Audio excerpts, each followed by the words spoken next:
to take this moment to thank you so much of taking up your time, and especially this busy schedule we have in Washington area.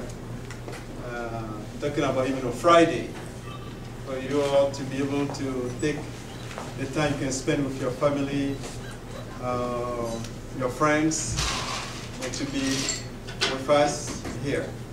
And I have to thank Mr. Charles, and I don't know how much I will stand here to say this in the name of my people, for what you and your wife and the friends of Middleburg you have done to host us in your home, I will say it, in your town, to reach out for my people back in Africa. There's a word said, in vain men construct if God is not in it. And I believe this cannot be done if God has not reached out to your heart, to my heart, when we met that day at the Blue Dominion Ball for our new President Obama. How did I get here? Through all the work all my friend has been doing, Miss D, and many other staff members has called and said, Your Majesty, you need to be here. And due to all my busy schedules, I said, I will make a time to be here. Maybe there's something special going to happen. And when we arrived, the same day from the airplane, I have to change my suit and put on my robe and the crown in that cold day, if you all remember. And we went there for the ball. When Mr. Charles saw me, he walked in and said, like he met me a long time ago. And he started talking to me. So former congressman who was my protocol officer at the time, and who's ambassador to Denmark, he doesn't want, according to the protocol, you don't just walk into the king and start talking and shaking his hand. So as Mr. Charles was so excited to see me, start talking to me and raising his hand and start looking at him and start talking. So ambassador came and said, who are you? And then he said, I'm a Mr. Charles Baltic. I just came up from Africa. Who are you? And so, but we intervened and everything went very well. And the first thing he asked me, he said, you from, I can see your material, your clothes, you came from where? Maybe Africa? I know I've been there. I said, yes. And that's how we started. He said, what are you doing? I said, well, we have a foundation besides being invited to be part of the President Obama's inauguration. We have a foundation. My heart, my first goal is to carry on. We just break down to build a hospital. This is how I help you. Say, how much, what do you need? I said, well, we need finances to carry on the work. He said, I think I can do that. I'll help you. And that's how everything started. And then he came back and said, I think I can pull something together. And see how fast that he said, there's no need for quantity, the quality can bring a change in people's life, in the country's life.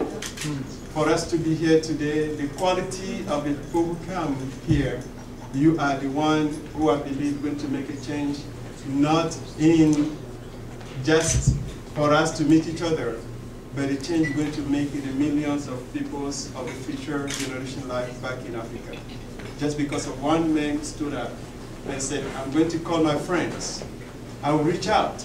I will do everything I can do. So the work you've been doing in Africa, your mission, we will enhance a little way to bring that to fruition for you. What our foundation has been doing since 1993, when we have our tax ruling law has been given to us. The foundation has been doing things back in the state also. And we have done a lot with the youth in the DC. Some of you maybe remember, you might see on the Washington Post, wrote an article on me, if you remember back, I was in my African Bubu playing basketball with the inner city youth, the police, the front page on the Washington Post. We bring the reconciliation, work for the youth in the city. Even though when they have Hurricane Andrew, our foundation reach out. I remember somebody called me from the Florida and said, Your Majesty, why are you sending help to America? Why are you doing this? I said, because we all need one another. It's not a question about because Africa or here, there, where the needs are if you have a heart of God, you will reach out your hand to do the best you can if your friends in the needs. Yes, at this moment, my country is in the needs. And the needs are tremendous. When my grandfather told me before he left this world, when the sun set on his reign, he said, son, one day you're going to take out this throne. But remember one thing, to change the world is like eating elephant, one bite at a time. So we take one bite at a time, we can make a difference in the world. What you're going to sow, what you're going to do, what you are giving today is going to continue the work, which is, we believe in our heart. We'll reach out. In Africa example, if you give one family, one person, you are supporting almost 30 to 50%. Just to sow in one man, because he's taking care of all his village, family around. So I know how much that will mean for them. And that's the reason when I grew up in America, I went to school here, see around the world, something just drove me back, I have to return home. I don't want to be a king. I don't want to take over the throne. I've been running away from it. All the way far I can go. I was in Michigan. I stopped every contact with my family for 20 years. They didn't even know what I was. But when the times come, they found me. And they want me to come home to be crowned. I refused. It just happened there's a political unrest in the country at the time. But they decided to come to America, which I was the first African king crowned here in America. And the foundation mission carry on. While they are going back home, there's a boat and containers have been loaded for medical supplies, and then we ship that back. That's my mission, that's my heart. The little I can find is to reach that back to my people. Sometimes when the people donate $1, to don't make my people to feel a thing has not enough, I take my $2 to add to that dollar, to make sure the work is done. And many of friends who've been to Togo have seen the work I'm doing, not only in Togo, but other African countries. Only thing I have is to give the best for my people. And not only me, but you today are part of the changing of the history. How we can make that to be. Togo is only 6 million people. Of 6 million people, almost like the population of Washington, D.C. area. 5 million enough. And we can make a change throughout that region and make a Togo as an example. Regardless of whatever political situation or difficulties, is the people who are God watching in that area, in that country. And we believe some of you will come. It's not just we met today alone.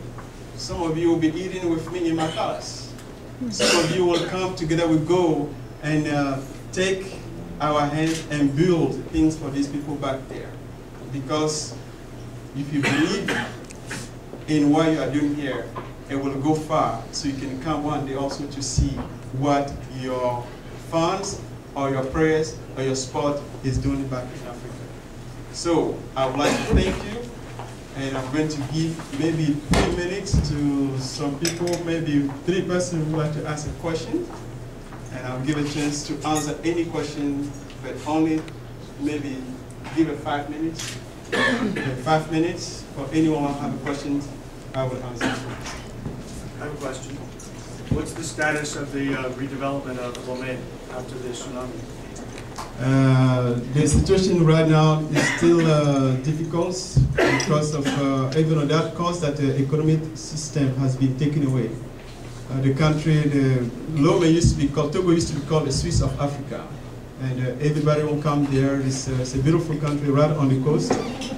Maybe I would say the only country in the world have their capital city right on the ocean, and next to other country, Ghana.